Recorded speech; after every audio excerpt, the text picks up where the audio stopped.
Bonsoir et frères et sœurs, nous sommes bel et bien sur TV et Radio de Vie et après ce puissant témoignage, le témoignage de Nana et Philippe, et nous ne pouvons que, mes amis, bénir le Seigneur et aussi vous encourager à persévérer dans la prière malgré les difficultés auxquelles vous faites face. Et voilà, que le Seigneur soit béni. Donc on est assez nombreux ce soir, on va vraiment partager la parole du Seigneur. Et je sais que vous aimez la vérité, vous qui êtes connectés ce soir. Nous tenons à vous encourager à persévérer dans ce sens. Voilà. Donc, merci Seigneur. Nous sommes dans Jean chapitre 16. Jean chapitre 16. Nous lirons à partir du verset 1er. Voilà, Jean chapitre 16, verset 1 au verset 4. Je vous ai dit ces choses afin que vous ne soyez point scandalisés. Ils vous chasseront des synagogues. Même le temps vient où quiconque vous fera mourir croira servir Dieu. Et ils vous feront ces choses parce qu'ils n'ont point connu le Père ni moi.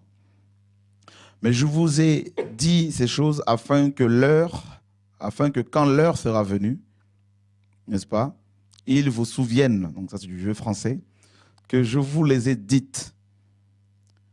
Et je ne vous ai point dit ces choses dès le commencement parce que j'étais encore avec vous. L'enseignement du maître est très clair. C'était la veille, mes amis, juste quelques jours avant son arrestation, avant sa mort. Il va préparer les disciples, n'est-ce pas, à traverser des temps difficiles, des moments pénibles. Il va les préparer. Et il leur dit dans Jean 15, justement, et dans Jean 14, pardon, que votre cœur ne se trouble point. Croyez en Dieu, croyez en moi, n'est-ce pas? Donc, ils étaient troublés et, parce que le maître était en train de leur, n'est-ce pas, annoncer sa future arrestation, sa future mort. Donc, ils se sentaient, mes amis, abandonnés et orphelins. Pendant 3 ans et demi, ils ont marché à côté de cet homme, à côté de ce Dieu tout-puissant, n'est-ce pas? Et ils ont vécu beaucoup d'expériences avec lui, ils ont été nourris, ils ont été fortifiés, guéris, ils ont expérimenté la puissance du royaume de Dieu. Et voilà que, voilà, d'un seul coup, le Seigneur commence à leur dire, ben voilà, tout ça s'arrête. Voilà. Les choses, n'est-ce pas, sérieuses vont commencer. Et donc, je serai arrêté, je serai exécuté, et 3 jours après, je reviendrai d'entre les morts, je vous précéderai en Galilée, tout ça. Et bien évidemment, ils étaient abattus. Et il leur dit, en plus de sa future mort, qu'ils allaient être, mes amis, exclus, expulsés des synagogues. Ça encore, on peut dire, bon, qu'on soit expulsé d'une synagogue, ça peut arriver, c'est pas bien grave. Mais il leur dit, l'heure vient où quelqu'un vous tuera, où les gens vont vous tuer, et ils penseront, n'est-ce pas, rendre un culte à Dieu. Et ça, c'est encore plus, c'est plus fort encore, c'est plus dur encore à avaler comme, mes amis, prophétie. Parce que là, il est en train de prophétiser, le Seigneur. Et cette prophétie, bien sûr, mes amis, concerne tous ceux qui veulent marcher sur les traces de Yahushua. Il n'est pas en train de parler aux religieux. Il est en train de s'adresser aux hommes et aux femmes qui veulent marcher, n'est-ce pas, sur ses pas, qui veulent suivre son exemple. Il le dit, ils vous excluront des synagogues. Alors, pour nous qui sommes issus des nations païennes, être exclus de la synagogue ne signifie pas grand-chose. Même pour ceux qui sont, pour les Juifs, et notamment les Juifs du 1er siècle, être exclu de la synagogue signifiait être mis au banc de la société. Pourquoi? Parce que les synagogues, il y en avait plusieurs, étaient, mes amis, d'abord, le centre de Jérusalem était l'épicentre du judaïsme antique. C'était les gens quittaient les 12 tribus d'Israël pour se rendre à Jérusalem, notamment lors des fêtes de pèlerinage. Il y en avait 3, la fête de la Pâque, la fête de la Pentecôte, 50 jours après la Pâque, et la fête des tabernacles. Lors de ces 3 fêtes, nous dit Exode, les Hébreux devaient se rendre à Jérusalem chaque année. Donc, ils se retrouvaient, c'était les retrouvailles à Jérusalem des 12 tribus d'Israël. C'était des grands moments de rencontre, de partage, d'édification. Et c'est exactement ce qui s'est passé un peu de manière, mes amis, restreinte dans les synagogues. C'était un lieu de rencontre, un lieu de partage, n'est-ce pas? Et les choses que les uns et les autres vivaient, les problèmes que les Juifs rencontraient dans le pays, problèmes politico-économiques, tous ces problèmes étaient, n'est-ce pas, et, ils en parlaient en fait dans les synagogues. Donc être exclu de la synagogue, mes amis, pour un Juif de l'époque, était, mes amis, pénible à accepter. Prenons par exemple un passage dans Jean chapitre 9, par exemple. Jean chapitre 9. On connaît tous pratiquement l'histoire de l'aveugle de naissance, n'est-ce pas, dont les parents étaient convoqués pour témoigner, attester que cet enfant était bel et bien né aveugle. Vous voyez? Et donc nous sommes dans Jean, Jean chapitre 9, j'étais sur le chapitre 8. Et voilà, donc Jean chapitre 9, nous lisons à partir du verset, voilà, verset 19. Ou même 18. Mais les Juifs ne crurent point que cet homme eût été aveugle et qu'il eût recouvré la vue, jusqu'à ce qu'ils eurent appelé le père et la mère de celui qui avait recouvré la vue. Donc ils ont convoqué ses parents, n'est-ce pas, les parents de cet aveugle, donc les Juifs, les pharisiens, les scribes, les chefs, et ils les interrogèrent, disant, « Est-ce ici votre fils que vous dites être né aveugle? Comment donc voit-il maintenant ?» Son père et sa mère leur répondirent et dirent, « Nous savons que c'est ici notre fils, c'est du vieux français, et qu'il est né aveugle. Mais comment il voit ou qui lui a ouvert les yeux, nous le savons. Il a de l'âge, interrogez-le, il parlera de ceux qui le regardent. » Et regardez le verset 22, son père et sa mère dirent ces choses parce qu'ils craignaient les Juifs. Car les Juifs avaient déjà arrêté que si quelqu'un avouait être le Christ, il serait chassé de la synagogue. Pour cette raison, son père et sa mère dirent, il a de l'âge, interrogez-le lui-même. Vous vous rendez compte, frères et sœurs? Donc, leur enfant est né aveugle. Il avait au moins, quand ils disent qu'il a de l'âge, donc on suppose qu'il pouvait avoir au moins 40 ans. Ses parents vont être convoqués par les chefs. Ceux qui avaient le contrôle, mes amis, ceux qui dirigeaient le Sanhédrin, la haute cour juive, mes amis, comme un peu le tribunal de l'époque, donc juif bien sûr. Ses parents vont être convoqués et les Juifs vont leur demander, est-ce là votre fils que vous dites être né aveugle? Logiquement, ils auraient dû se réjouir et dire haut et fort, effectivement, messieurs les chefs, nous vous le confirmons, c'est notre fils, il est né aveugle et aujourd'hui il voit. Et qu'est-ce qu'ils vont dire par peur, par crainte d'être exclu de la synagogue? Ben, il a de l'âge, interrogez-le. Vous vous rendez compte, frères et sœurs, la peur que les Juifs avaient, n'est-ce pas, d'être exclus de la synagogue, d'être exclus. Alors il faut remonter encore à l'époque de Moïse. Souvenez-vous, lorsque Myriam, sœur de Moïse, et Aaron avaient murmuré contre ce dernier, donc contre leur frère Moïse, la Bible nous dit que Dieu va convoquer les 3 dans la tente d'assignation. Et Dieu va frapper Myriam, n'est-ce pas, de la lèpre. Et elle va être exclue pendant 7 jours du camp. Car les lépreux, à l'époque de Moïse, n'avaient pas droit de citer en Israël, et ils étaient exclus de la synagogue, exclus du temple, exclus du tabernacle notamment, parce que les synagogues n'existaient pas encore à l'époque de Moïse. Donc, ils étaient exclus du camp. Et frère, c'était terrible. Donc, ils étaient en fait, en gros, exposés aux bandits, exposés aux animaux, aux attaques d'animaux sauvages. C'est ça, être hors du camp. Donc, les parents de l'aveugle, ici, quand ils disaient aux pharisiens que leur enfant avait de l'âge, qu'il fallait qu'il l'interroge lui-même, c'est parce qu'ils ne voulaient pas être considérés comme des lépreux. Car la lèpre était la maladie la plus répugnante sous Moïse. La lèpre et les femmes qui perdaient leur sang. Vous vous rendez compte, frères et sœurs? La peur que les Juifs avaient d'être exclus de la synagogue, c'était comme si tu avais la lèpre.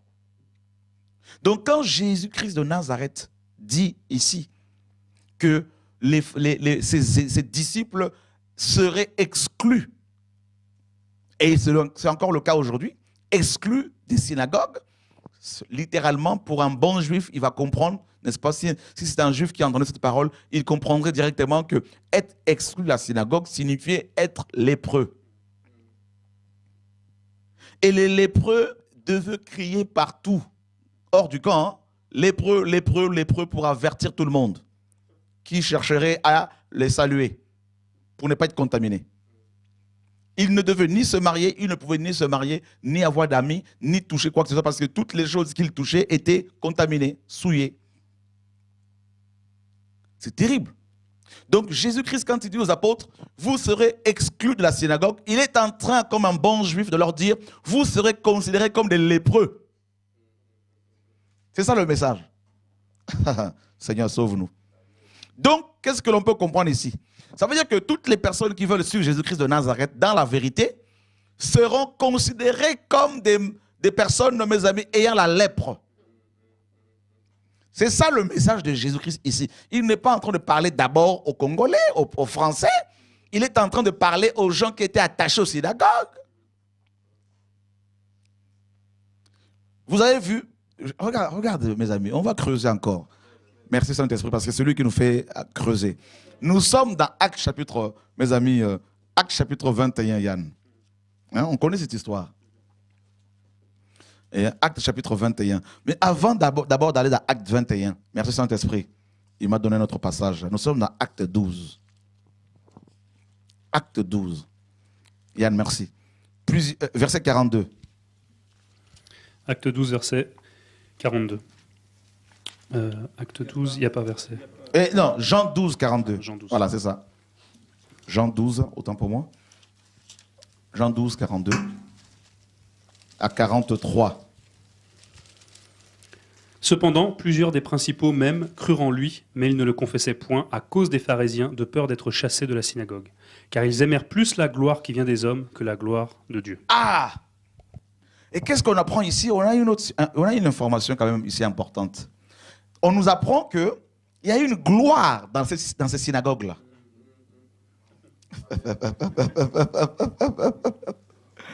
Mais c'est une gloire qui émane des hommes.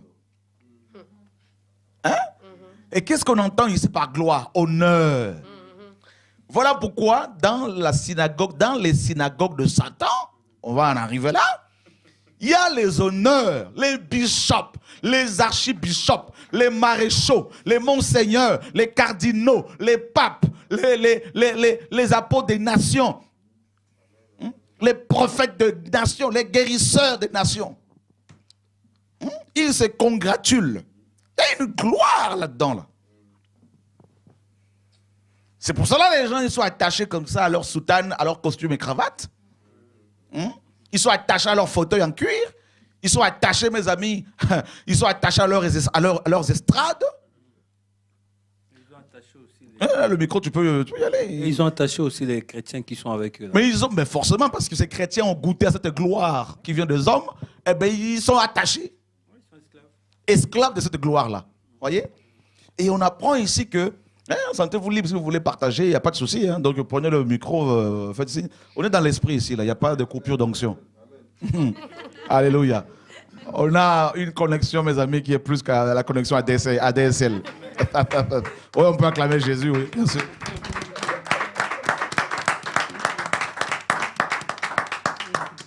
Donc C'est vraiment dans la liberté. Car là où est l'Esprit du Seigneur, là où il y a la liberté. Voilà. Donc Dieu met des pensées sur le cœur des gens, on ne va pas empêcher le Seigneur de parler. Parce qu'il n'a pas qu'une bouche. Hein. Voilà. Enfin, il a une bouche, mais il utilise plusieurs bouches. Toujours rectifié ici parce que les gens nous suivent de près. Ils vont dire, le frère a dit, ce monsieur a dit. Voilà. Donc vous voyez, comme frères et sœurs, il y a une gloire là-dedans. Là. Il y a une gloire qui est recherchée. Hein? Les honneurs. Et qui est le prophète dans la Bible qui a perdu l'onction, perdu la grâce de Dieu à cause de cette gloire-là? On connaît son nom? Balaam. Il aimait les honneurs. Voyez? De la synagogue de Satan. Et il a perdu la vision. Et Dieu va se servir d'une ânesse pour arrêter, nous dit la parole, la folie ou la démence du prophète. L'ânesse qui n'a jamais prophétisé, qui devient prophétesse et visionnaire. Juste d'un jour pour arrêter la démence du prophète. Voilà pourquoi Dieu va utiliser des gens considérés comme, mes amis, ânesses, comme animaux pour arrêter les grands bishops dans leur folie.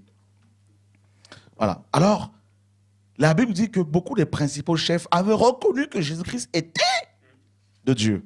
Mais ils ne pouvaient pas le déclarer publiquement. Comme Nicodème, il préfère aller de nuit. Pour ne pas être vu. Comme à l'époque, il n'y avait pas de courant, donc personne ne l'a vu la nuit, frères et sœurs. Hein? Et c'est grave. Beaucoup, même ce soir-là, ils sont connectés parmi les prédicateurs. Là. Ils sont connectés. Hein? Mais devant leurs assemblées, ils ne peuvent pas parler ouvertement. Mais ils vont dire aux fidèles, ne suivez pas. Eux-mêmes, ils sont connectés. Voyez, frères et sœurs, mais ils ne peuvent pas le déclarer publiquement. C'est grave. Parce que vous ne voulez pas être exclus. De quoi? D'où? De leur synagogue. Et le Seigneur associe la gloire qui vient des hommes à la synagogue.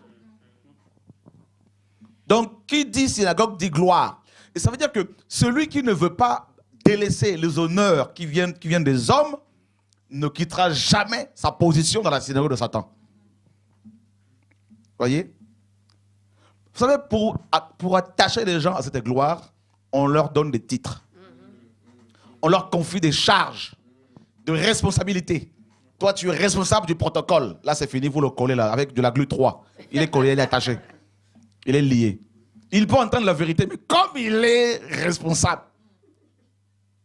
d'un groupe, c'est fini, il est cuit. Voilà. Maintenant, pour le détacher de là, mes amis, si ce n'est pas la grâce du Seigneur, Yann, c'est fini. C'est terrible, vous voyez? Car le Seigneur leur dit, regardez ce qu'il dit dans Jean chapitre 5, verset 43, 44. J'aime beaucoup cette parole aussi. Dieu est bon. Hein? La parole, là, elle est vraiment mielleuse. Là. Elle est bonne, la parole de Dieu. Jean chapitre 5, verset 44. 43, 44. 43, 44. Je suis venu au nom de mon Père et vous ne me recevez pas. Si un autre vient en son propre nom, vous le recevrez. Comment pouvez-vous croire quand vous tirez votre gloire les uns des autres et que vous ne recherchez point la gloire qui vient de Dieu seul? Vous aimez la gloire qui vient les uns des autres, les honneurs. Oh, mon bishop. Oh, prophétesse des nations. Ah, femme de Dieu, femme de Dieu. Ah, homme de Dieu. Ah, pasteur. Non, je ne suis pas frère, hein, je suis pasteur. Oh, d'accord, frère, tu n'es pas frère, tu es pasteur. Ils aiment ça, là. C'est pour cela qu'ils ont créé cette synagogue, le Satan. Là. Vous savez, synagogue ici, c'est assemblée. Hein? L'assemblée des démons de Satan.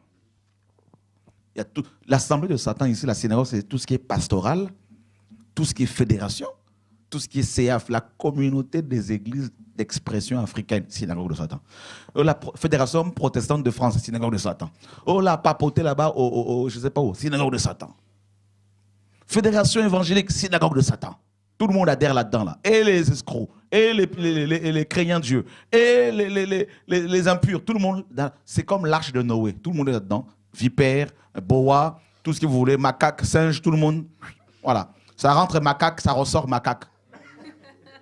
Ça rentre vipère, ça ressort vipère. C'est pour ça qu'il y a encore des vipères, parce que les vipères sont rentrées dedans. Vipère, mais comme il n'y a pas de transformation à l'intérieur, ça ressort vipère. Mais dans le royaume de Dieu, quand on y entre à la maison, on rentre, quand on rencontre Jésus, quand on va vers le Seigneur, on y va tel qu'on est, on repart, on revient agneau. voyez, transformés. Enfin bref. Ils tiraient leur gloire les uns des autres. Donc, vous savez, il y a une gloire là. On a tous goûté cette gloire-là dans la synagogue de Satan parce qu'on est passé par là, frère.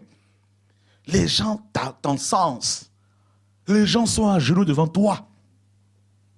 Homme de Dieu. Prophétesse de nation. Et une gloire. On vient t'ouvrir la porte de ta voiture. On porte ta Bible. Les gens, ils planent après. Hein? Les pauvres. Avant, ils étaient sur terre, mais maintenant, ils planent. Il y a une gloire. Donc, et c'est terrible, frère. Terrible. Et il dit, le Seigneur, il leur dit, je suis venu au nom de mon Père. Vous ne m'avez pas reçu. Quelqu'un d'autre viendra en son propre nom. Le Seigneur est en train de parler de l'antéchrist ici. C'est pour ça qu'on parle du nom de la bête. D'accord? Il viendra en son propre nom, vous allez le recevoir. Et quand l'antéchrist va venir, ce sont eux qui vont le recevoir, comme la parole le dit. Et ils vont même signer un pacte avec lui pendant 7 ans. Daniel 9 nous dit. Donc Jésus-Christ, quand il dit ici, un autre viendra en son propre nom, vous allez le recevoir. Il parle de l'antéchrist. Et effectivement, les chefs vont le recevoir. Et qui sont ceux qui ont reçu Satan dans nos églises? Ce sont nos pasteurs. Qui sont ceux qui ont reçu le diable dans nos églises aujourd'hui? À bras ouverts, ben, ce sont nos pasteurs. Ce sont nos bishops. La plupart, les vrais pasteurs, ils sont cachés, ils sont persécutés. Mais ceux qui ont introduit Satan, mes amis, avec une grande porte largement ouverte, ce sont des conducteurs spirituels. Oui, frère. Donc, tous ces pasteurs-là, ils préparent le peuple à recevoir l'Antichrist. Ben, justement, parce qu'eux-mêmes, ils l'ont reçu. Et ils ont préparé le peuple, ils préparent le peuple à... En fait, comme l'Antéchrist est déjà assis dans les églises d'aujourd'hui, donc ces pasteurs, eux-mêmes, ils ont été préparés pour... Ils sont nés, on est nés dans ce système-là. Et malheureusement, ils préparent de plus en plus le peuple, alors que l'Antéchrist est déjà assis dans les assemblées. Et ces pasteurs continuent à préparer le peuple, n'est-ce pas, à l'adoration ouverte maintenant de Lucifer. À mûrir cet esprit en eux. Bien sûr.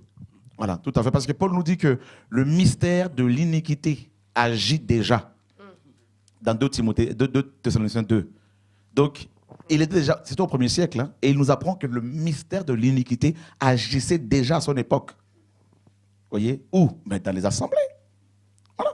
Et ceux qui ont, comme dans Psaume 24, il est dit, portez-le au linteau pour que le roi de gloire fasse son entrée, n'est-ce pas? Eh bien, c'est exactement, ce passage-là est interprété à l'envers, n'est-ce pas? Porte et le volanto pour que le diable entre dans sa maison. Et c'est exactement ce que les églises font aujourd'hui. C'est pour cela que le Seigneur se retrouve hors la porte dans Apocalypse chapitre 3. Et il frappe. Voici, je me tiens à la porte, je frappe. Voilà. Il est sorti. Pourquoi? Parce que c'est devenu une synagogue de Satan. Une assemblée des voleurs, une assemblée d'escrocs, une assemblée de gens qui prêchent l'évangile, qui accroche les gens à la terre. C'est pour cela que très peu parlent de l'enlèvement, du retour de Jésus, tout ça là. C'est la prospérité. Ils peuvent prêcher sur la sanctification, mais ils vont quand même, mes amis, finir sur la prospérité financière. Voyez? Et là, le Seigneur dit, comment pouvez-vous croire, hein, vous qui tirez votre gloire les uns des autres, qui ne recherchez pas la gloire de Dieu? Vous savez pourquoi? Je vais vous poser une question. Pourquoi ces hommes, ces prédicateurs d'aujourd'hui, refusent-ils, ne cherchent-ils pas la gloire qui vient de Dieu? Moi, c'est une question que je vous pose. La réponse est dans la Bible. Eh bien, c'est dans 1 Pierre, chapitre 4. 1 Pierre, chapitre 4. Nous sommes dans Pierre, frères et sœurs. Notre frère Pierre a reçu beaucoup de révélations de la part du Maître, qu'il a consigné dans ce livre, dans ces 2 livres. 1 Pierre chapitre 4, on peut lire à partir du verset, n'est-ce pas, 10. Que chacun emploie le don selon qu'il a reçu au service des autres, comme de bons dispensateurs des diverses grâces de Dieu. Si quelqu'un parle, qu'il parle selon les oracles de Dieu. Si quelqu'un exerce un ministère, qu'il l'exerce selon la force que Dieu lui communique, afin qu'en toute chose, Dieu soit glorifié par Jésus-Christ, à qui appartiennent la gloire et la force au siècle des siècles. Amen. Amen.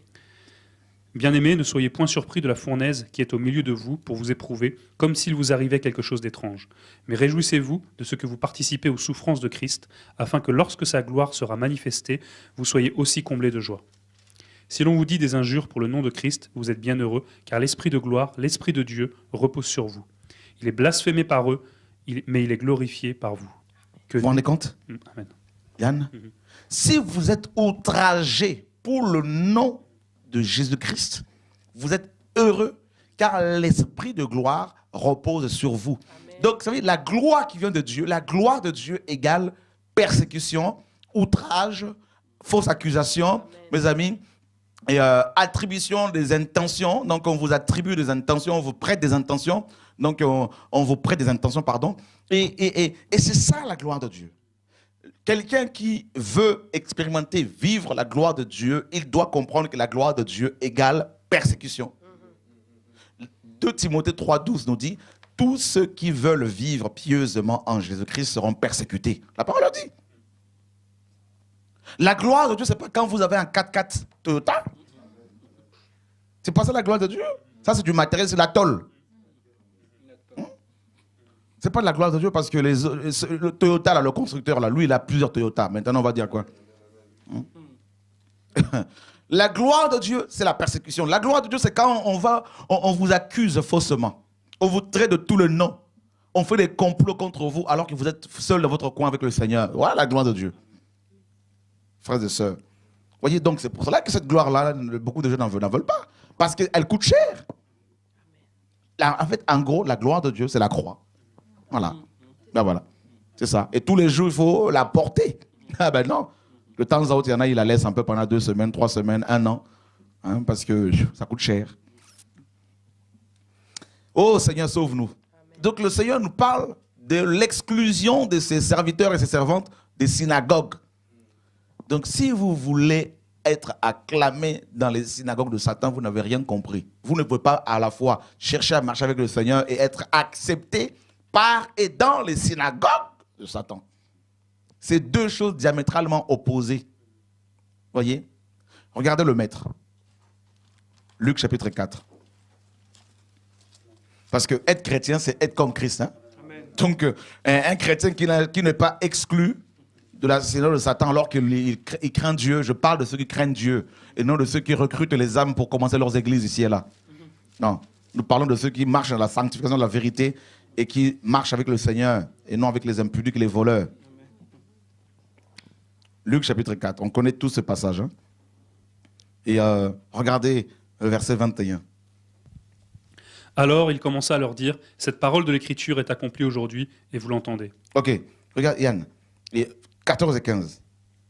Et Jésus s'en retourna en Galilée par le mouvement de l'Esprit, et sa réputation courut par tout le pays d'alentour, car il enseignait dans leur synagogue, et il était honoré de tout le monde. Ok, verset 16.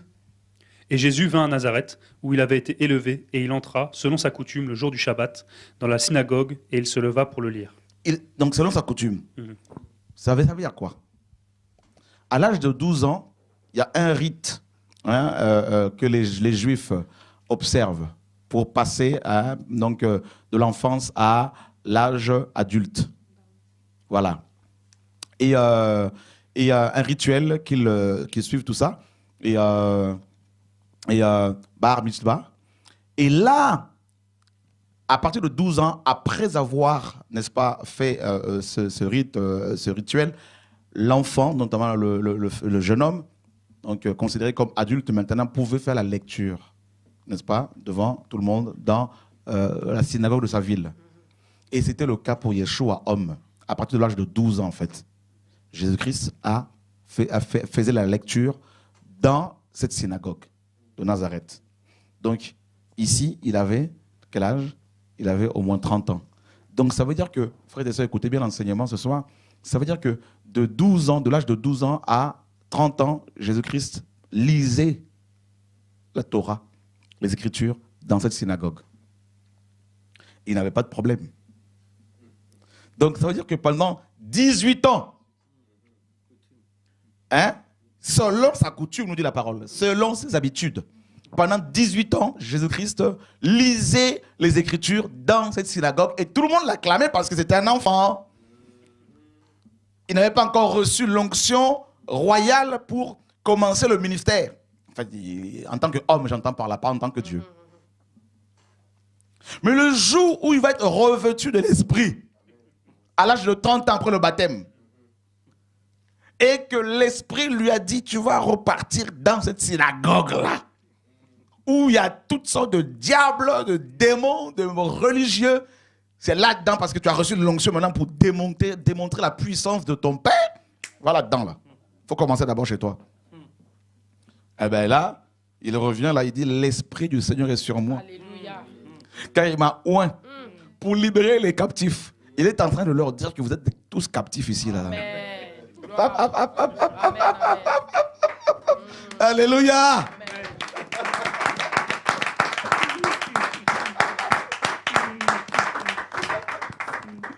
Il leur dit pour que les aveugles recouvrent la vue. Il est en train de leur dire, vous êtes tous aveugles là-dedans. Frère, qui pouvait accepter cette parole? Ceux qui ont le cœur blessé, tous, il les a alignés, frère. Hein? Comme on dit, il les a lavés avec la parole. Non mais, et regardez la réaction, mes amis. Regardez la réaction de tous ces chefs de synagogue, de tous ces pharisiens qui étaient là, mes amis, à qui le Seigneur disait, devant leurs oeils, hein, tous aveugles, tous possédés. Il leur dit quoi? Et, mes amis, le verset 22. Tous lui rendaient témoignage et admiraient les paroles de grâce qui sortaient de sa bouche. Et il disait, n'est-ce pas le fils de Joseph? Voilà. Tu vois comment il minimise? Quand il lisait avant qu'il n'ait reçu l'onction, il ne disait pas, n'est-ce pas le fils de Joseph? Mais quand, une fois qu'il a reçu l'onction et que cette parole maintenant a commencé à cogner, ils ont minimisé, on le connaît. On connaît ses parents. On a vu. Vous voyez comment les gens sont?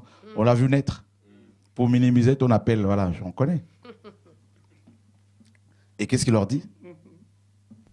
Et il leur dit, vous me direz sans doute ce proverbe, médecin, guéris-toi toi-même, fais aussi ici, dans ta patrie, tout ce que nous avons entendu dire que tu as fait à Capernaum. Mais il dit, je vous dis en vérité que nul prophète n'est reçu dans sa patrie. Je vous dis en vérité, il y avait plusieurs veuves en Israël au temps d'Élie, lorsque le ciel fut fermé 3 ans et 6 mois, tellement qu'il y eut une grande famine par tout le pays. Néanmoins, Élie ne fut envoyé chez aucune d'elles, si ce n'est chez une femme veuve de Sarepta, à Sidon. Il est en train de leur dire que vous êtes tous des veuves là-dedans. Là. Vous êtes tous dans la famine. En fait, c'est ça le langage. Il est en train de... Oh non, mais le Seigneur est trop fort. Il est en train de leur dire, vous êtes tous dans la famine spirituelle ici. Là. Il n'y a rien. Tous ces enseignements de vos dirigeants, là, famine spirituelle, rien. Hein? C'est une belle, mes amis, une belle image ici, là, une belle métaphore ici, une belle comparaison, frères et sœurs, n'est-ce pas? Et on continue, il ne s'est pas arrêté là, le maître. Hein? Verset 27, il y avait aussi plusieurs lépreux en Israël au temps d'Élisée le prophète. Toutefois, aucun d'eux ne fut guéri, si ce n'est Naaman, le Syrien. C'est grave ici. Les Syriens étaient leurs ennemis. Il est en train de leur dire, vous êtes tous ici des lépreux, tous, des exclus de la synagogue de Dieu. Vous faites partie de la synagogue des hommes, mais vous êtes exclus de la synagogue de Dieu parce que vous êtes des lépreux spirituels. Mais qui pouvait entendre ce message? Honnêtement. La chair a commencé à réagir, à bouillonner, frères et sœurs. Hein? Il est en train de leur dire que ce message-là, ce sont les païens qui vont le recevoir. C'est pour cela qu'il a suscité Paul. Et les païens recevaient le message du temps. Ils s'en réjouissaient. Les Juifs, beaucoup de Juifs se braquaient. C'est ce que le message du maître ici. Et on continue. Verset 28, et ils furent tous remplis de colère dans la synagogue en entendant ces choses. Attends, David, Yann. La parole de Dieu est annoncée avec vérité. Amen. Quelle va être la réaction de ces hommes? Au lieu d'être remplis de Dieu, remplis de joie, parce que la bonne nouvelle est annoncée avec onction, avec démonstration, ils étaient remplis de colère. C'est comme si c'est Jésus-Christ qui les a remplis de colère. Mais frère, c'est terrible. C'est que la parole de Dieu, quand elle est prêchée dans toute sa vérité, elle produit 2 réactions. Elle produit la vie et la mort. Amen. C'est ce que Paul disait. Nous produisons 2 types d'odeurs. Hein? Paul disait. Aux uns, c'est l'odeur de la mort, aux autres, l'odeur de la vie. C'est terrible, frère. Rempli de colère. C'est pour cela que ceux qui prêchent le message du temps actuellement, à leur pasteur, il faut voir la réaction. La réaction. Et comment? Verset 29. Verset 29. Et s'étant levés, ils le chassèrent de la ville et le menèrent jusqu'au sommet escarpé de la montagne sur laquelle leur ville était bâtie pour le précipiter. Tu te rends compte? Ils vont le chasser de la synagogue. Pendant, mes amis, 18 ans, ils ne l'ont pas chassé. Parce qu'ils disaient, c'est encore un enfant, l'enfant du pays. Et il sait lire, il est gentil, il est vraiment, tout ça. À 12 ans, il pouvait discuter avec des grands docteurs dans le temple. Il l'admirait. Mais là, avec l'onction, c'est autre chose. Libérer les captifs de leur contrôle, là. Alors ça, personne ne veut perdre ses ouailles. Hein. Parce que si on perd ses ouailles, il n'y a plus de salaire, il n'y a plus de retraite. C'est compliqué tout ça, là. Donc, cela veut dire dans nos synagogues, c'est interdit d'avoir l'esprit. Eh bien, il n'y a pas l'esprit. Donc, dès que tu as l'esprit, tu es T'es exclu, exclu. forcément. C'est terrible. Mais c'est terrible. Regardez une autre réaction des hommes de la synagogue. Nous sommes dans Acte 7. On connaît cette histoire avec notre frère Étienne. Oh, Seigneur, sauve-nous. Oh, Dieu est bon. Et nous sommes dans Acte chapitre 7. Et nous lisons et, le verset, à partir du verset 50. Ma main n'a-t-elle pas fait toutes ces choses? Jean de col roide et incirconcis de cœur et d'oreille. Jean de cou Raide. raide, hein? C'est ça, parce que là, c'est... Ouais. T'as vu comment il est en train de leur parler ici, là, Étienne, là? Dur. On nous dit qu'il était sage, hein? Rempli de sagesse et d'esprit. Mais regardez sa vraie sagesse, c'est la vraie sagesse. Homme au cou raide. Donc quand on dit ça, on dit non, il n'y a pas la sagesse. Il faut une autre approche. Mais attends, mais la sagesse de Dieu crie. Hein? Amen. Vous voulez qu'on lise encore le passage où il est dit que Étienne était rempli de sagesse? Ou c'est bon? C'est bon? Hein? Moi, je ne sais pas si c'est... Moi, c'est une question que je me demande. Parce que là, c'est terrible ce qui se passe ici. Nous sommes dans Acte. Oh Seigneur, sauve-nous. Ouh. Acte chapitre 6.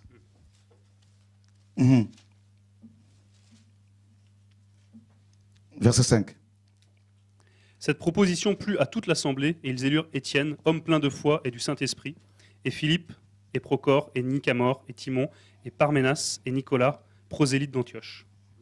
Et ils les présentèrent aux apôtres qui, en priant, leur imposèrent les mains. Et la parole de Dieu se répandait, et le nombre des disciples se multipliait beaucoup à Jérusalem. Et un grand nombre de sacrificateurs obéissaient à la foi. Ce qui était vraiment de Dieu. Or, Étienne, plein de foi et de puissance, faisait de grands prodiges et de grands miracles parmi le peuple. Plein de foi et de puissance. Hein? Dans d'autres versions, il est dit sagesse, non? De grâce. 6.3, tu peux le lire, ouais. C'est pourquoi, frères, obéissez parmi vous cet homme de qui l'on rende un bon témoignage, qui soit plein d'esprit, plein d'Esprit Saint et de sagesse, et que nous changerons de cet emploi. Voilà, plein de sagesse, hein, que nous chargerons de cet emploi. Vous voyez, donc on voit bien qu'Étienne ici était plein de sagesse. Alors allons maintenant voir là, dans le verset 9 là-bas. Là. 8 et 9, Yann. Puis, donc Acte chapitre 6, versets 8 et 9, puis il lui donna l'alliance de la circoncision, et ainsi Abraham engendra Isaac. 6, 9. 6, 8 à 9. 6, 8, Acte 9, 6. pardon. Or, Étienne, plein de foi et de puissance, faisait de grands prodiges et de grands miracles parmi le peuple. Verset 9. Mais quelques personnes de la synagogue, dites des affranchis, Donc voilà le nombre de synagogues ici auxquelles Étienne a eu à faire face. D'abord, on nous dit qu'il y a eu quelle synagogue? de la synagogue dites des affranchis. Des affranchis. D'accord? Donc les affranchis. Donc ça, c'est la première synagogue. Hein, contre qui? Contre lesquels, parce qu'il y en avait plusieurs. Donc c'est la première synagogue avec laquelle Étienne a eu affaire. La synagogue des affranchis ou de libertins. D'accord? C'est-à-dire des juifs, n'est-ce pas? Et de la diaspora qui étaient libérés du joug. D'accord? Donc on continue. du joug de leurs dirigeants politiques. Et de celle des Cyrénéens. Cyrénéens, donc deuxième synagogue. Des Alexandrins. Des Alexandrins, donc ici, et, des Africains, donc Alexandrie, donc en Égypte. D'accord? Donc il a eu affaire aux Cyrénéens, il a eu affaire aux Juifs de la diaspora, il a eu affaire aux Égyptiens, aux Africains. On continue. On comprend pourquoi beaucoup ne veulent pas non plus de la vérité. Et des hommes originaires de Cilicie et d'Asie. Même les Asiatiques là-bas, là, pareil. L'Orient, c'est comme si il a eu affaire aux 4 points cardinaux. Au moins plus de 4 synagogues. Étienne seul contre ces synagogues-là. Les affranchis, soi-disant. Mais les affranchis par rapport à quoi? Parce qu'ils n'aimaient pas la parole que Étienne prêchait. Affranchis par rapport à quoi? Par rapport à qui? Vous voyez, frères et sœurs, les libertins, le libertinage. Et on continue. Vous voyez? Alors, la synagogue de Satan, qu'est-ce qu'ils vont faire? Ils ne pouvaient résister à la sagesse, voilà, et à l'esprit par lequel il parlait. Un homme plein de sagesse, plein d'esprit, et il était seul contre ces synagogues. Alors, ils surbornèrent, n'est-ce pas, subornèrent des hommes qui disaient, nous lui avons, lui, proféré des paroles blasphématoires contre Moïse et contre Dieu. Et ils soulevèrent le peuple et les anciens et les scribes. Mais ce n'est pas possible, frère. À part ces synagogues-là, il y a eu le peuple aussi. Il y a eu aussi des pharisiens et des scribes. Donc quand Dieu envoie ses enfants, ses ministères, ses messagers et messagères pour annoncer la vérité, mes amis, du temps, la parole du temps, il va y avoir, à chaque fois que le Seigneur a suscité de telles personnes ou de telles femmes, de tels hommes, il y a toujours eu un soulèvement, une association, une conjugaison des talents diaboliques, des ministères de la synagogue de Satan pour détruire le messager ou la messagère.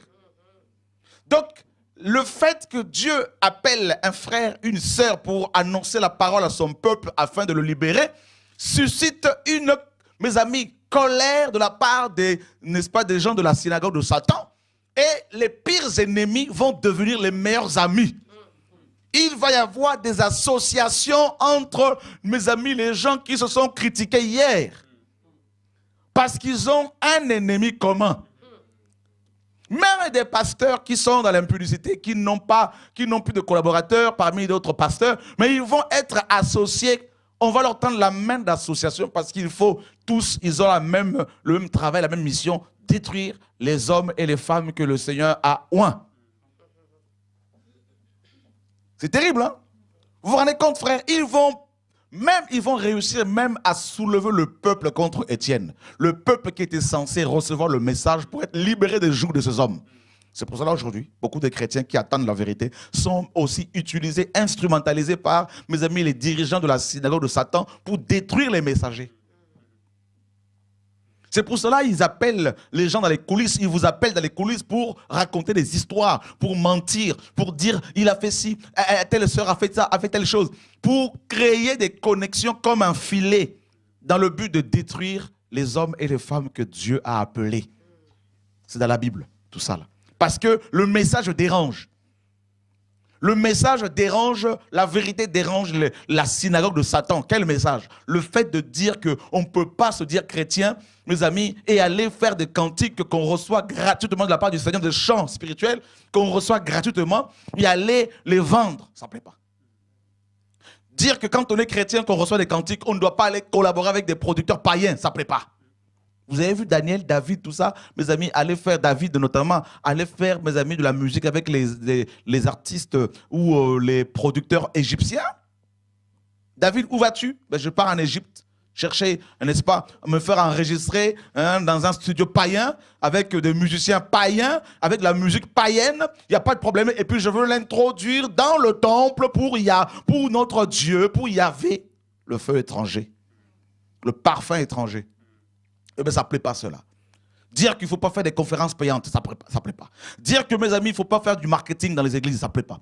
Dire que, frères et sœurs, l'ordination, c'est diabolique, ça ne plaît pas. Dire que la théologie, c'est diabolique, ça ne plaît pas. Dire que la dîme, c'est la loi de Moïse, il ne faut plus la payer, ça ne plaît pas. Dire qu'on ne peut pas mettre ces photos ici et là pour, mes amis, sur les affiches, les albums, tout ça, pour faire des campagnes sur les miracles, ça ne plaît pas. Dire qu'il ne faut pas collaborer avec les païens, les voleurs, ça ne plaît pas. Ben voilà, ce message-là. Dire que Jésus-Christ est le seul pasteur, le seul apôtre, le seul prophète, le seul, mes amis, alléluia, diacre ancien, véritable, ça ne plaît pas. Vous voyez? Dire aux gens il faut la sanctification, ça ne plaît pas. Donc pour te faire taire, il faut aussi qu'on trouve une histoire, qu'on te colle une histoire avec une femme, n'est-ce pas? Tout ça là, et que tu... C'est ça, mais tout ça là pour de l'intimidation pour faire taire ceux qui doivent parler. Ceux et celles qui doivent parler. Parce qu'il y a aussi des femmes que tu appelles pour crier. Si l'âne de Balaam a pu parler, pourquoi pas les femmes, frères et sœurs? Pour parler, crier aussi. Prophétiser de la part du Seigneur. C'est grave. Étienne a souffert seul, hein, on nous dit ici. Un diacre, hein, un diacre. On l'a consacré, on l'a reconnu diacre. Mais regardez ce que le diacre est en train de subir ici. Si un diacre rempli d'esprit et de sagesse a pu affronter toutes ces synagogues, le peuple, les pharisiens, les conducteurs de l'époque, et les apôtres alors. Donc si un apôtre n'est pas combattu par les synagogues de Satan, ce n'est pas un apôtre de Jésus. C'est un apôtre de la synagogue de Satan. Parce qu'un vrai apôtre, un vrai prophète, quand il est suscité par Dieu, tous les religieux se lèvent contre lui. Il n'est pas invité dans les églises là pour aller prêcher. Ici, il est invité une fois, il ne sera plus invité. Mais les prophètes et les apôtres qui sont invités dans ces églises-là, frère, vous croyez que c'est des apôtres? Soit Dieu les a appelés, mais ils ont perdu la vision, ou soit ils n'ont jamais été appelés par le Seigneur. Parce que quand Paul arrivait quelque part, Acte 17, versets 5 à 6 nous disent quoi? C'est deux passages. On nous dit que, on va le lire, frères et sœurs, parce qu'il faut la parole, il faut qu'on y revienne, frère. Moi, j'aime la parole. Acte 17, Yann. Voilà les deux apôtres, Paul et Silas. Mais les Juifs incrédules, émus d'envie, prirent avec eux quelques mauvais sujets sur les places publiques, et ayant excité un tumulte, ils troublèrent la ville, et se portant vers la maison de Jason, ils cherchaient Paul et Silas pour les mener devant le peuple. Mais ne les y ayant pas trouvés, ils traînèrent Jason et quelques-uns des frères devant les magistrats de la ville en criant « Ces gens qui ont troublé le monde sont aussi venus ici. » Voilà les vrais apôtres. Ils troublent les villes.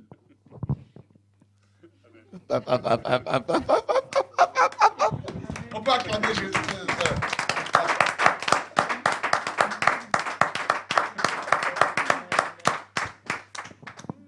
Jésus de Nazareth. Voilà, Paul, on nous dit dans Acte 15 que Silas était prophète. Paul apôtre. Les deux, ce n'était pas une multitude, hein. Deux hommes seulement, apôtres et prophètes de l'agneau. Dieu les lâche dans une ville. Il la trouble. Hein? Il la trouble, toute la ville. Et les religieux, pareil, comme d'habitude, ils vont aller les accuser devant les autorités politiques. C'est exactement, c'est pas nouveau. Je me rappelle quand Dieu m'a envoyé à Libreville, tous les pasteurs, la plupart des pasteurs connus là-bas sont allés voir le président Omar Bongo pour m'accuser. Et le président Omar Bongo m'a fait arrêter. J'étais dans un minibus de prisonniers. On m'a amené dans un camp militaire. On m'a pris des photos de face et de profil. J'ai tout un dossier. Ils ont dit, ce monsieur casse nos églises.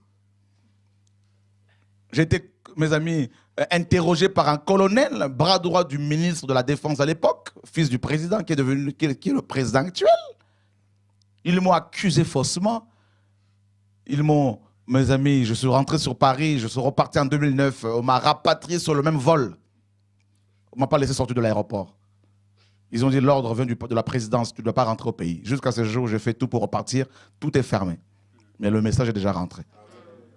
Frère, les vrais chrétiens, quand ils arrivent quelque part, ils sèment le trouble spirituel. Leur présence seulement, frère, crée des tensions chez les religieux. C'est pour cela que quand j'entends, oh, il y a une conférence avec des apôtres, je dis, quel apôtre? Des apôtres qui sont là pour demander l'argent aux gens. Des apôtres qui sont là pour, mes amis, collaborer avec des pasteurs impudiques, divorcés, remariés. Des apôtres qui sont là, qui collaborent avec des gens qui ont divorcé, mes amis, qui divorcent avec leurs femmes parce que, ou sous prétexte qu'elles sont sorcières. Et quand un apôtre arrive quelque part, tout le monde le sait. Le prophète Samuel arrive à Bethléem, dans Acte 1 Samuel 16. La Bible dit que les hommes, les anciens courent au-devant de lui, en lui disant en tremblant, « Homme de Dieu, ta venue annonce-t-elle quelque chose d'heureux ?» Ils ont préféré d'abord courir avant le peuple, pour mes amis, se mettre à la page, pour s'amender, pour se... Frère, un prophète, quand il arrive quelque part, je vous dis de la part du Seigneur, hein, c'est dans la Bible, un prophète authentique, quand il arrive dans une église, là, tout le monde tremble là-dedans. Ceux qui n'ont pas la crainte de Dieu, ils tremblent. Les vrais chrétiens, ils bénissent Dieu. Parce que quand il va ouvrir seulement la bouche, et le pasteur, tout le monde va creuser carrément sous terre là, pour se cacher. Et si le pasteur n'est pas de la sanctification, les anciens, tout le monde se cache. Un prophète qui reste tout le temps dans un bâtiment, apôtre, 10 ans dans un bâtiment, apôtre, enfermé dans son bâtiment, et il dit qu'il est apôtre. Mais attends, frère, il peut enseigner pendant 2 ans, 3 ans dans un bâtiment, après il va sortir pour aller ici et là. Il va laisser les gens travailler, mais rester là dans le bâtiment, et il dit qu'il est apôtre à vie dans le bâtiment, mais c'est son royaume. Seigneur, sauve-nous. Alléluia. La synagogue de Satan, mes amis, exclut les vrais prophètes, les vrais apôtres. Et d'ailleurs, les vrais apôtres, vous ne le verrez jamais dans les pastorales. Là. Vous ne verrez jamais le nom de leurs assemblées, mes amis, sur la liste des fédérations d'hommes. Jamais. Ce sont des solitaires. Des hommes dont le monde n'est pas digne. Ils vont à contre-courant, à contre-vent. Et regardez Étienne. Regardez Étienne, frères et sœurs. Chapitre 7, Acte, verset 1er, Yann. Alors le souverain sacrificateur dit à Étienne, « Ces choses sont-elles ainsi ?» On le présente devant le souverain sacrificateur. Comme Jésus avait dit, vous comparaîtrez devant les synagogues dans Marc 13.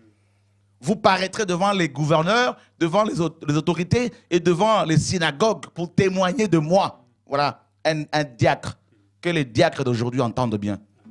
Parce qu'ils sont diacres dans leur bâtiment, ils sont là seulement en train de servir aux tables, alors qu'ici le diacre, il est hors du bâtiment, il est en train d'aller témoigner devant les autorités, devant les souverains sacrificateurs. Il y en avait 2 à l'époque. Parce qu'aujourd'hui, quand on dit diacre, c'est le petit frère, c'est l'arrière-petit, c'est l'arrière-fils, hein, le petit, c'est grave. Hein. L'évangéliste est le petit frère du pasteur. Alors le diacre, alors c'est le petit frère de l'évangéliste, je dirais. Le petit-fils du pasteur, ou l'arrière-petit-fils même, je dirais. Seigneur, sauve-nous. Alors là, vous voyez, frères et sœurs, et comment il appelle le souverain sacrificateur? Comment il l'appelle? Et il répondit, « Homme, frère et père, écoutez. Le Dieu de gloire apparut à notre Donc père. il respecte le souverain sacrificateur, homme, frère et père. Étienne est sage. Il reconnaît que ce sont ses pères. D'accord? Mais il a la parole. Ça concerne tout le monde. Père ou frère ou pas, tout le monde reçoit la parole. Alors, qu'est-ce qu'il leur dit plus loin, mes amis?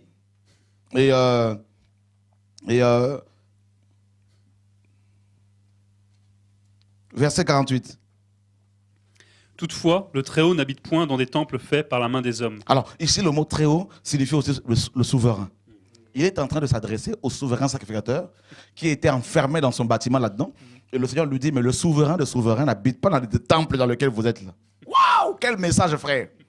Il est en train de les secouer là-dedans, là, parce que le temple, casser le temple, c'est casser le judaïsme pour eux. Sans le temple, on ne peut plus adorer, prier. Et Étienne est en train de leur dire, en fait, Dieu n'est pas dans tout ça. Là. Et 49. Le ciel est mon trône et la terre le marchepied de mes pieds. Ah, le ciel est son trône, il n'est pas là-dedans. Il est en train de leur dire que Dieu n'est pas dans votre bâtiment là. On continue. Quelle maison me bâtirez-vous, dit le Seigneur, ou quel sera le lieu de mon repos? Jesus Christ. Il est en train de leur rappeler Ésaïe 66. Vous êtes là, assis là, dans votre temple, là, tout ça, là, vous êtes tous contents là. Un diacre, hein? Vous êtes tous contents, vous vous congratulez là-dedans, là, tout ça, les uns les autres, vous tirez votre gloire les uns les autres. Dieu n'est pas dedans. Dieu n'est pas dedans, il n'habite pas dans ce bâtiment, il n'est pas là-dedans. Il leur dit ici que le régime a changé. Le sacerdoce a changé. Vous êtes en retard, mes pères, mes frères. Oh, mes amis. Jesus. Verset 51. Jean au cou raide. Mais c'est terrible, c'est hein? Ah, il continue. Hein? Et incirconcis de cœur et d'oreille. Ça, c'est pas possible. C'est pas possible. Seigneur, envoie-nous des Étienne. Hein? Qu'il nous envoie des Étienne, frères. Des hommes, des femmes, mes amis, qui n'ont pas peur de prier, de parler de la part du Seigneur, frères et sœurs. Jesus Christ. Mes amis. Il est en train de traiter, mes amis, le souverain sacrificateur d'incirconcis. Or, un incirconcis ne pouvait pas accéder au temple. Il est en train de leur dire, vous avez accédé au temple de Dieu et vous êtes incirconcis. C'est grave pour un juif de ne pas être circoncis. Et regarde, incirconcis de cœur et d'oreille. C'est grave, hein? Vous vous obstinez toujours contre l'Esprit de Dieu, le Saint-Esprit. Vous faites comme vos pères l'ont fait. Il leur rappelle leur histoire, d'où ils sortent. Un chien ne peut donner naissance qu'à un chien. Une chienne engendre un chien, les chiens. Donc, oh, mes amis, lequel des prophètes et vos pères n'ont-ils pas persécuté? Ils ont même tué ceux qui ont prédit l'avènement du juste. Que maintenant vous avez, n'est-ce pas, duquel maintenant vous avez été les traîtres et les meurtriers. Il est en train de leur dire que vous êtes des traîtres et de meurtriers. Jesus Christ. Quelle sagesse ici. Quelle sagesse. Oh, Seigneur, enseigne-nous ce soir. Hein? Vous qui avez reçu la loi par la disposition des anges et qui ne l'avez point gardée, en entendant ces paroles, en entendant ces choses, leur cœur s'enflamma de colère. Et ils grinçaient les dents contre lui.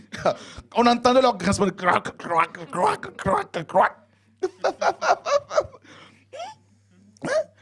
Qui peut... Il y a quelqu'un a quelque chose à dire ici, là. C'est magnifique ce qui se passe ici, là, frère.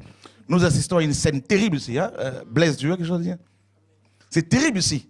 Un seul homme, mais rempli de Dieu. Et il est dangereux pour les religieux. Dangereux. Mais donc, des fois, nous devons nous conduire comme des lions rugissants aussi. Hein? Amen. Comme l'a fait Étienne. Ben, bien sûr. Ouais, pour la justice. Alléluia. Amen.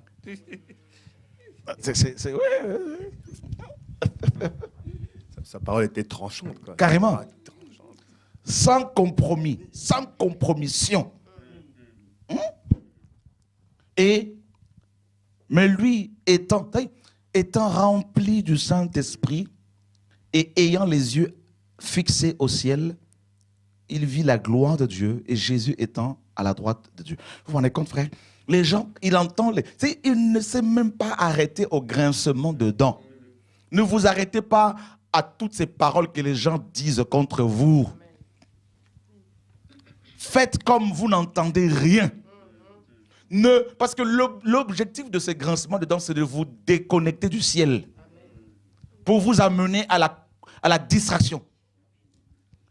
Les gens grincent dedans, les gens critiquent, les gens parlent. Tu n'aurais pas dû dire ça, tu n'aurais pas dû faire ça. Pourquoi tu as été là-bas? Pourquoi tu as fait ci? Pourquoi tu as fait ça? Les accusations, il est sorcier, il est magicien, il est rebelle, il est méchant, il manque d'amour, il manque d'humilité, il est orgueilleux, il est ci, il est ça. C'est une secte, c'est le diable, c'est l'antéchrist. Toutes ces choses, c'est de l'intimidation. Étienne avait le regard fixé vers le ciel.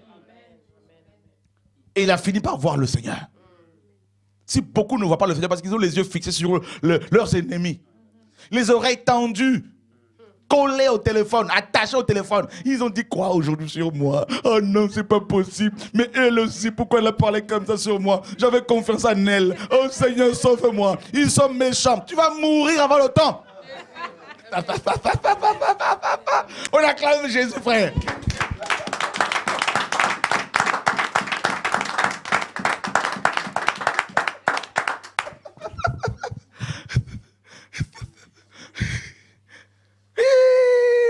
Étienne est un modèle. Et Stéphanos, hein, en grec, Stéphanos. Et il grince des dents, il parle, il était rempli de colère. Étienne, on nous dit, hein, rempli du Saint-Esprit. Ça veut dire que, vous savez, quand les gens nous critiquent comme ça, si on ne fait pas attention, on peut perdre le remplissage. Hein. On peut se vider du Saint-Esprit. Il faut garder, mes amis, la bouteille remplie. C'est très important. Hein. On le critique, mais il était toujours rempli du Saint-Esprit. Il lève les yeux au ciel et les oreilles. Et là, il voit le Seigneur debout. Pour la première fois ici dans la Bible où l'on voit Yeshua debout. Pour un homme.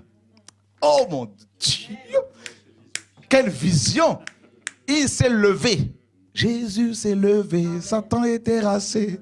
Jesus Christ. Alléluia. Et il dit, voici je vois les cieux, mes amis, ouverts. Et le Fils de l'homme étant à la droite de Dieu. Regardez la réaction des religieux. Ils s'écrièrent à haute voix et bouchèrent leurs oreilles. C'est-à-dire qu'ils se sont eux-mêmes destinés à l'enfer. Les oreilles étaient déjà bouchées spirituellement. Et là, ils les ont bouchées physiquement. C'est-à-dire, aujourd'hui, on dira, ils se sont déconnectés du message physiquement. Et là, mes amis, et tous d'un accord, ils se jetèrent sur lui. C'est exactement ce qu'il faut. Hein. Tous d'un accord. Hein. Tous. Et le peuple, et le Sanhédrin, et les synagogues, les 4 synagogues, là, tout ça, là, toutes ces synagogues, et les pharisiens, et les scribes, tous se sont jetés sur lui. C'est ce que les gens font avec les vrais enfants de Dieu. Et l'ayant tiré hors de la ville. Vous savez pourquoi? Ils l'ont tiré hors de la ville parce que c'était un lépreux pour eux. Et il ne devait pas mourir dans la ville. C'est pour cela que même Christ nous dit la parole a été crucifié hors de la ville. Vous voyez? C'est pour cela que ceux qui suivent Jésus-Christ de Nazareth sont toujours hors de la ville. Hors du système des hommes. On les sort des villes. On les chasse des synagogues. Et c'est là qu'ils sont crucifiés. Dans la solitude. Seuls avec Dieu. C'est pour cela que Hébreu nous dit, sortons de la ville pour aller vers lui. En portant son opprobre. Ils en sortent de la ville. Pour ne pas que leur ville soit souillée, soi-disant. Et là, mes amis, ils le lapidèrent. Les témoins mirent leurs vêtements aux pieds d'un jeune homme nommé Saul. Même Saul croyait servir Dieu en tuant les chrétiens. Et s'étant mis à genoux, oh quelle image, on le lapide et il s'est mis à genoux. Ils l'ont traîné. Ça veut dire que, j'imagine, frère, que pendant qu'on le traînait, il a dû se blesser de partout. Terrible. Et il arrive hors de la ville. Il n'a même pas prononcé une parole contre ces hommes. Il s'est mis à genoux. Et il n'a même pas perdu, mes amis, son temps. Il n'a pas perdu du temps. Il n'a pas été déconnecté de sa relation avec le Seigneur. Il est resté en prière. Il s'est mis à genoux. Et il dit, Seigneur, ne leur impute point ce péché. Waouh! Il était lapidé. Des pierres cognées sur son visage, ses yeux, ses narines, sa bouche, ses dents qui se cassaient. Les oreilles, il saignait de partout. La lapidation n'est pas, mes amis, la mort par lapidation fait partie des morts, mes amis, terribles, horribles. Et quand il eut dit cela, il s'endormit. Et il a dit, bien sûr, Seigneur Jésus, reçois mon esprit. Seigneur Jésus, reçois mon esprit. Quelle parole. Et là, nous apprenons que quand les chrétiens meurent en Christ, ben, leurs esprits rentre à la maison. Quel soulagement. Waouh. Donc la mort est un gain pour les vrais enfants de Dieu. Frères et sœurs, ne faites pas partie de la synagogue de Satan pour combattre les vrais enfants de Dieu qui craignent Dieu. C'est terrible. Et la parole nous dit dans Apocalypse, mes amis, les deux églises potables, c'est-à-dire l'église de Smyrne et l'église de Philadelphie, il y en a 7 en tout, mais 2 sont, mes amis, agréables, agréés par le Seigneur. Et ces deux églises-là, Smyrne et Philadelphie, sont combattues par la synagogue de Satan. Et le Seigneur l'a dit, ceux qui sont de la synagogue de Satan, qui se disent juifs et qui ne le sont pas, que tu as trouvé menteur. Et le Seigneur dira que même mon témoin fidèle, Antipas, qui a été mis à mort chez vous par la synagogue de Satan. Frères, sœurs, avant le retour de Yeshua, les vrais chrétiens marcheront à contre-vent, à contre-courant, seront détachés par le Seigneur de toutes sortes de liens, de collaboration, d'amitié avec des soi-disant chrétiens, avec de la mauvaise compagnie. Dieu va de plus en plus les isoler, mes amis, les émonder, les séparer d'avec, mes amis, de l'amitié charnelle. Et il y en a qui vont, mes amis, se retrouver seuls après plusieurs années de collaboration avec des pasteurs, avec des frères, avec des chrétiens, pour les isoler en famille d'abord. C'est le travail que Dieu est en train de faire en ce moment. Dieu isole de plus en plus ses vrais enfants dans le monde entier, les sort de plus en plus de ses synagogues pour que chaque famille ait un culte familial, une relation personnelle avec le Seigneur. Et des hommes vont retrouver leurs femmes, leurs enfants, vont bâtir leurs églises dans les maisons. Et tout ça, des églises familiales d'abord. L'homme, sa femme et les enfants, ils vont prier, méditer la parole, adorer le Seigneur ensemble. Il y en a qui vont acheter des guitares, des pianos, des synthés pour chanter avec les enfants. Et c'est ça que Dieu veut d'abord. Frères et sœurs. Oh oui, croyez-moi. Et je vous assure, depuis que j'expérimente cela avec ma femme, mes enfants, l'église de maison, mes amis, on vit des belles choses avec le Seigneur. On peut partager avec des frères et sœurs, oui, mais c'est d'abord la maison. Alléluia. On peut témoigner. La parole est à chacun. Alléluia. Gloire à Dieu. Bonsoir. Comment vas-tu? Bien. Tu vis ces choses avec tes parents? Oui, Et comment ça se passe? ça se passe bien, on voit des miracles. Amen. Voilà. C'est beau. C'est beau, frères et sœurs, ce que Dieu fait. Mes amis, on nous a témoigné, on nous a donné le témoignage d'une jeune sœur, d'une jeune fille à Bruxelles qui a moins de 12 ans. Dieu l'a ravie au ciel, elle a vu l'enlèvement de l'église, tout ça là. Et si c'est possible que cette jeune fille vienne ce samedi pour témoigner de ce que Dieu lui a montré, ce serait une bonne chose en tout cas. Et on en parlera, donc je vais voir si je peux joindre ses parents. C'est beau ce que Dieu lui a montré. Mes amis, développez, s'il vous plaît, un conseil. Mettez en place un culte familial chez vous à la maison. Ne laissez aucun apôtre, ne laissez plus ces apôtres, ces pasteurs, ces bishops vous manipuler, vous contrôler, vous donner des ordres, mes amis, ou des conseils qui n'ont rien à voir avec la parole de Dieu. Oh, frères et sœurs, bâtissez votre relation avec le Seigneur. Priez avec vos femmes, avec vos enfants, avec vos maris. Frères et sœurs, vous allez vivre des grandes bénédictions du Seigneur. Vous savez, quand les parents prient pour leurs enfants, même s'ils sont malades, si les parents chrétiens prient pour leurs enfants au nom de Jésus-Christ de Nazareth, frère, il y a des miracles qui s'opèrent. Dieu guérit, Dieu sauve. Amen. Abraham a béni ses enfants, n'est-ce pas? Isaac a béni ses enfants. Jacob, dans Genèse 49, a béni ses enfants. Mes amis, nous avons, nos parents, la charge, l'autorité de Christ, si nous craignons Dieu, pour bénir nos enfants au nom de Yeshua, frères et sœurs. C'est pour cela, frère, il est temps d'arrêter de courir après des pasteurs, après les synagogues de Satan. Frère, développez cette relation avec le Seigneur, avec vous, avec vos enfants, vos femmes. Mes sœurs, faites-le au nom de Yeshua. au nom de Yeshua. Et si maintenant vous avez un culte familial, si vous avez un culte familial et qu'un faux prophète, un faux apôtre, qui font partie de la synagogue de Satan viennent pour vous séduire, si ce n'est pas vous, les frères, mes frères, qui le voyez, qui le discernez, eh ben, ce sera vos femmes. Si ce ne sont pas vos femmes, ce sera vos enfants, parce que vous êtes soudés au nom de Yeshua, notre Seigneur et Sauveur. Donc, qu'est-ce que vous en pensez un peu, mes frères?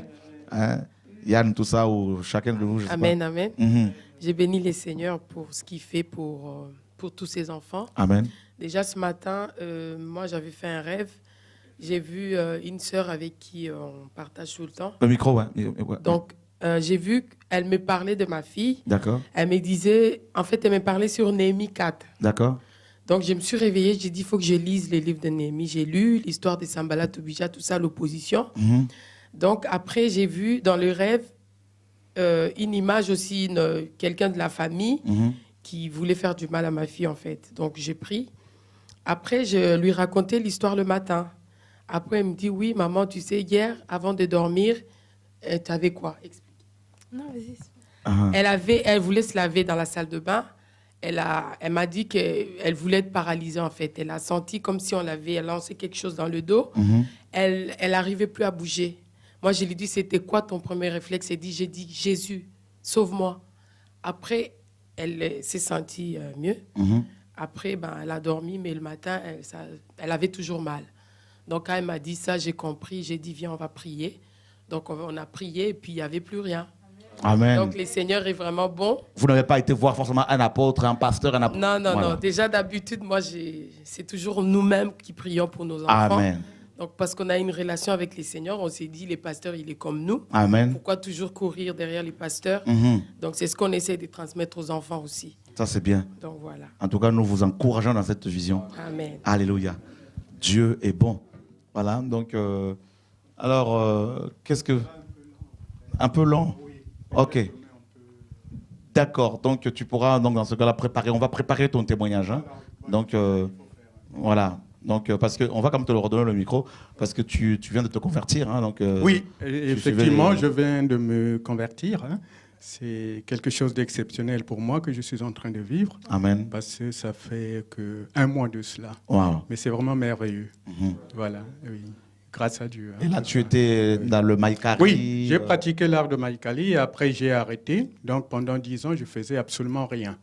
Et là, quand j'ai découvert Réunion de vie, c'est sur Internet. Hein. D'accord. Je suis passé sur YouTube. En principe, c'était pour regarder les clips de chansons, de musique. Et là, j'étais... Oui, mais c'est ça, je vais parler de ça peut-être après, sinon... C'est bon, c'est bon, il n'y a pas de problème. Donc, on va prendre ton témoignage plus tôt. Oui. Donc, on va voir avec l'équipe de TV de vie. Je pense que ça va encourager beaucoup de frères. Voilà, oui. Alléluia. Il y a autre chose, parce que j'ai entendu la voix du Seigneur aussi, donc... Amen. Voilà. Que Dieu soit béni. Voilà. Que Dieu soit béni. Profond. Voilà, frères et sœurs. En tout cas, que le Seigneur soit béni. Donc, je ne sais pas si quelqu'un avait quelque chose à dire, tout ça, non? Ça va pour tout le monde? Voilà. Donc, que le Seigneur soit béni. En tout cas, frères et sœurs, et, soyez fortifiés, soyez encouragés. Et comme je vous l'ai dit, nous sommes dans une époque où Dieu est en train de sortir son peuple de tout ce milieu, de tout ce système des hommes. Et ne courez plus après les apôtres, les prophètes, les docteurs, les prédicateurs, les chantres. Vous-même, vous pouvez chanter pour le Seigneur. Hein, acheter des guitares, acheter des instruments de musique si vous avez les moyens. Sinon, c'est pas grave. Chantez Dieu avec votre voix, avec votre cœur. Et adorez le Seigneur simplement. Dieu n'a pas besoin de technique vocale. Le Seigneur a besoin du cœur, des cœurs qui l'honorent. Et faites la volonté du Seigneur, frères et sœurs. Ne vous laissez plus, mes amis. Vous recevez des chants de la part du Seigneur, eh bien, diffusez-les. Ne cherchez pas à les garder pendant 1 an avant de les mettre sur un CD. Parce qu'entre-temps, si les personnes à qui le Seigneur a voulu que ces chants soient, n'est-ce pas, envoyés, décèdent avant que ces CD ne sortent, vous aurez des comptes à rendre au Seigneur. Vous gardez vos talents, vous creusez la terre pour n'est-ce pas, enterrer vos talents. Et frères, sortons de tout ce système-là. Vous recevez des cantiques, priez le Seigneur, diffusez-les. Au nom de Yeshua, ça va bénéficier, ça va toucher beaucoup plus de personnes.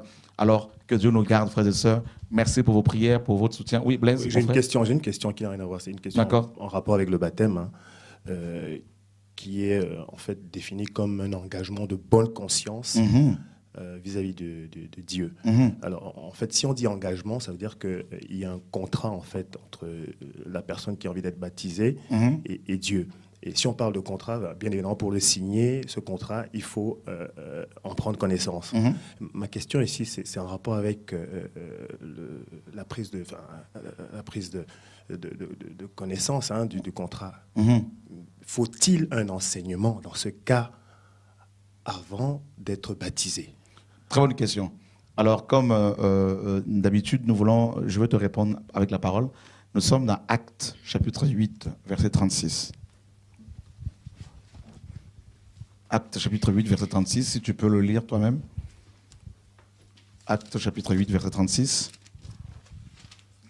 Père, merci. Comme ils continuaient leur chemin, ils rencontrèrent de l'eau. Et l'eunuque dit, « Voici de l'eau. Qu'est-ce qui empêche que je ne sois baptisé ?» Philippe dit, « Si tu crois de tout ton cœur, cela est possible. » L'eunuque répondit, « Je crois que Jésus-Christ est le Fils de Dieu. » Et il fit arrêter le char. Philippe et l'eunuque descendirent tous deux dans l'eau. Et Philippe baptisa l'eunuque. Voilà. Tu vois ici, mon frère Blaise, l'eunuque pose la question à Philippe. Voici de l'eau. Qu'est-ce qui empêche que je ne sois baptisé? Et Philippe n'a pas dit, ah, tu n'as pas encore reçu l'enseignement sur le baptême.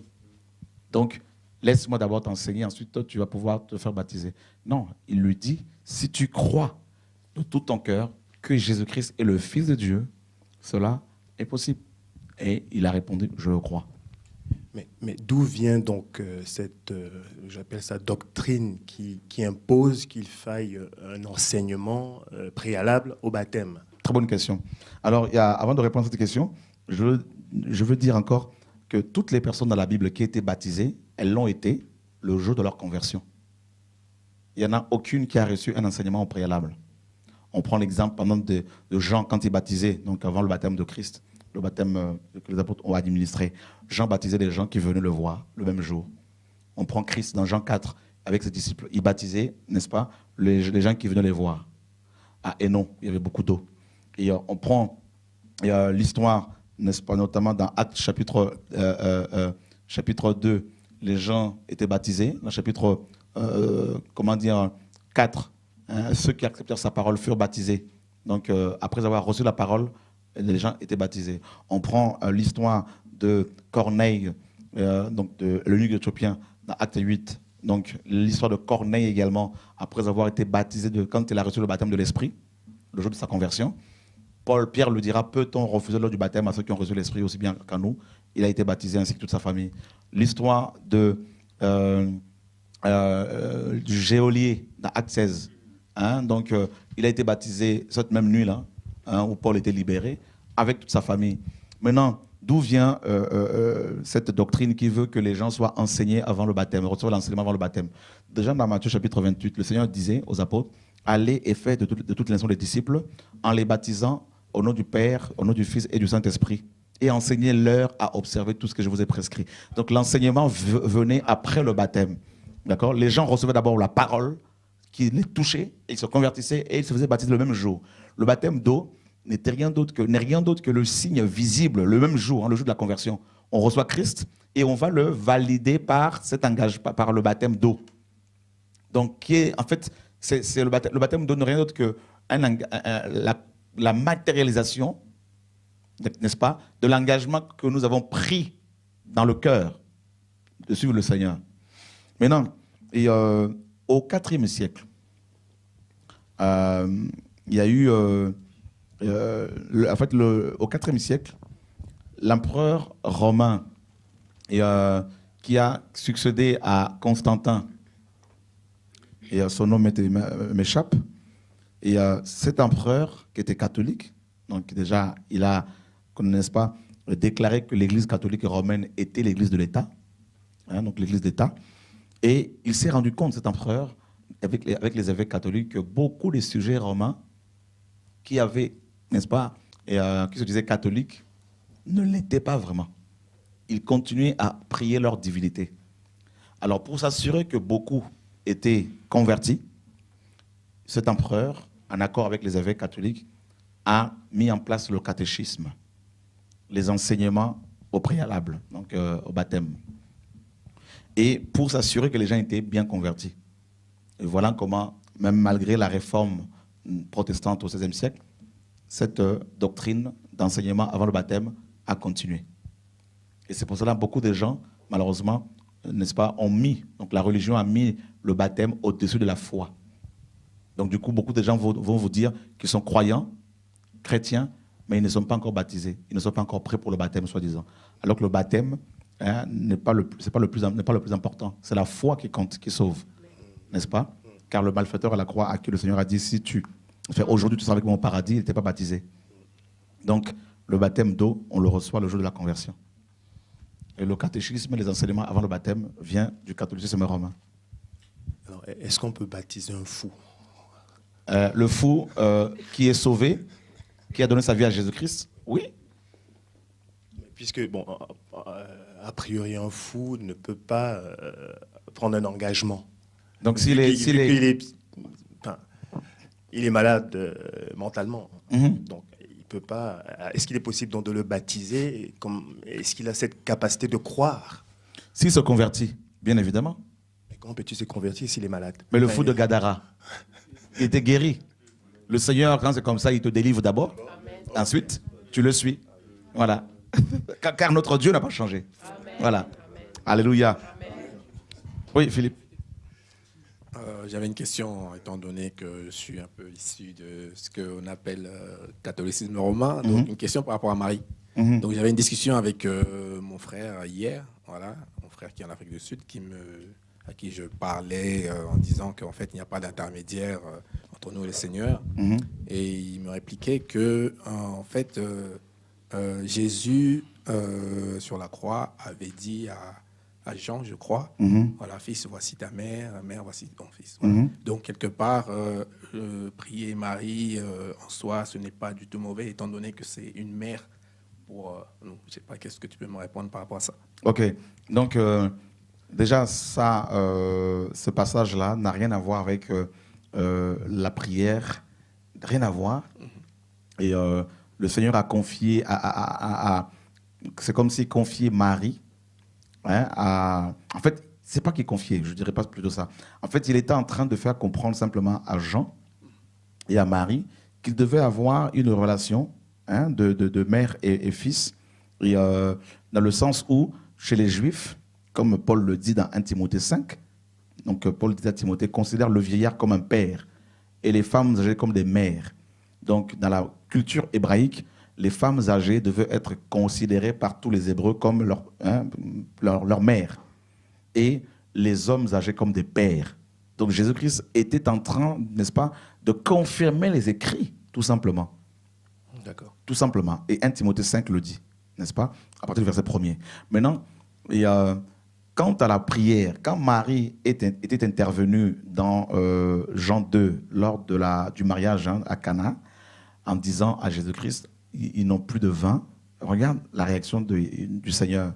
Femme, qu'y a-t-il entre toi et moi? Le Seigneur a voulu faire comprendre ici à Marie, également à nous autres, que Marie ne peut pas et ne doit pas intervenir auprès de Dieu pour nous. Vous voyez, n'est-ce pas? Parce qu'en ce qui concerne la prière, l'intercession, ce n'est pas l'affaire de Marie. Donc, et d'ailleurs, Marie n'est pas la mère de Dieu. Elle est la mère de Jésus-Christ, homme. N'est-ce pas? Donc, 1 Timothée chapitre 2, verset 5 nous dit qu'il y a un seul Dieu et aussi un seul médiateur entre Dieu et les hommes, Jésus-Christ homme. On a bien précisé Jésus-Christ homme, parce qu'il est aussi Dieu. Voilà. Donc, voilà pourquoi on ne peut ni s'adresser à Marie ni au Saint, car Marie, en tant que mère de Jésus-Christ homme, est morte et elle attend sa résurrection comme tout le monde. Et que penses-tu de toutes ces apparitions dont on parle de Marie, en tout cas l'Église catholique en parle souvent? Ok. C'est quoi? C'est tout simplement des apparitions des démons. Donc, parce que vous allez voir, les hindous vous parleront également des apparitions de Shiva. Les musulmans vous parleront des apparitions de djinns. Voilà. Donc, les bouddhistes vous parleront des apparitions de Bouddha. Donc, ça, ce n'est pas, on ne peut pas se servir de ces expériences-là pour, n'est-ce pas, imposer aux gens l'adoration ou la médiation de Marie, ce qu'on appelle la mariolatrie. C'est le fait d'adorer ou de prier Marie.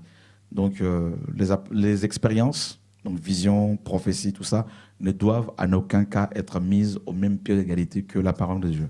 Voilà. Et Paul nous dit dans Galates 1, « Et si nous-mêmes, ou un ange, venez vous annoncer un évangile s'écartant de celui que nous vous avons annoncé, qu'il soit anathème. » Galates 1, à partir du verset 7. Et moi, j'allais rajouter par rapport à Marie, la prière, on dit Vierge Marie. Mais quand Marie est morte, elle n'était plus vierge. Donc, il y a une contradiction. Donc, parce qu'elle a eu d'autres enfants, effectivement. Et puis Marie, dans Luc, reconnaît qu'elle avait besoin d'un sauveur. Hein? Donc, alors, si elle avait besoin d'un sauveur, alors pourquoi s'adresser à elle? Il faut passer directement par un prix. Le Seigneur a dit, voici donc comment vous devez prier. Notre Père qui est aux cieux. Il n'a pas dit notre mère Marie, notre Père qui est aux cieux. Donc, c'est la prière, le modèle de prière que nous devons faire à Dieu. Amen. Voilà, frères et sœurs, soyez tous fortifiés, tous encouragés, tous bénis en Christ. Merci encore pour vos prières, merci pour vos soutiens. Grâce à vos prières, grâce à vos conseils, à vos soutiens financiers, matériels, nous arrivons à diffuser massivement. Et nous vous rappelons que le projet pour la Bible continue. Donc, ce projet n'est pas abandonné. On vous donnera toutes les informations bientôt. Et donc, nous sommes en train d'avancer. On évolue bien. Le Seigneur nous fait grâce. Et d'ici la fin de l'année, on aura fini ce travail si Dieu si Dieu le permet. Et je crois que comme c'est sa volonté, donc il va le permettre. Donc d'ici la fin de l'année, on aura fini. Et donc au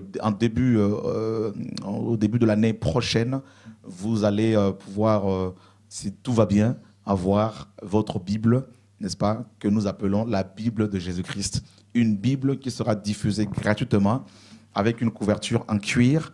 Et dessus, on va écrire juste là, n'est-ce pas, ce livre est interdit à la vente. Et il ne sera pas sous copyright. Donc les droits d'auteur, parce que son auteur, c'est Jésus-Christ. Donc on n'a aucune raison de vous le vendre et encore moins de vous interdire de l'utiliser. Et quand il aura sorti, une fois sorti, un frère a proposé de créer une application sur cette Bible, donc, qui pourra être diffusée massivement dans le monde entier. Voilà, nous allons sortir d'abord 10 000 exemplaires dans un premier temps. Cela va nous coûter à peu près 90 000 €. Voilà, et nous avons déjà, je ne sais plus combien, il y a déjà 12 000 sur le compte par rapport à cette Bible. Donc, voilà, et sur... C'est un site internet spécial. Il y aura... non, tu peux en parler, Yana. Il y aura... voilà. Et on va aussi créer un site internet spécial. Donc, comme on sait que les 10 000, ça va partir assez rapidement, il y aura aussi un site internet. Et on est en train de travailler en fait, pour que cette version qu'on aura à la fin, on va mettre aussi tous les Strong, en fait, les numéros Strong sur cette version-là. Wow. Et on aura toutes les autres versions. Et on pourra comparer en fait, la version de la Bible de Jésus avec la version Osterwald, Martin 1855, Louis II, etc. Donc on va faire un site à part, vraiment d'études spéciales sur la parole. Waouh. Wow. Donc voilà, gloire à Dieu. Wow. Donc, est-ce que ça t'intéresse, Yann, pour donner plus d'informations, frère? Demain, si on peut faire une émission là-dessus, non, où on attend? Qu'est-ce que tu me conseilles? Sur la Bible. On ne va pas donner toutes les informations, bien sûr, parce qu'il faut que les gens aient un peu l'eau à la bouche. Hein. Donc, on peut parler de certaines choses, bien sûr. Oui. Certaines choses, oui. Voilà. Donc, en tout cas, demain, 20h30, heure de Paris, connectez-vous sur TV de Vie.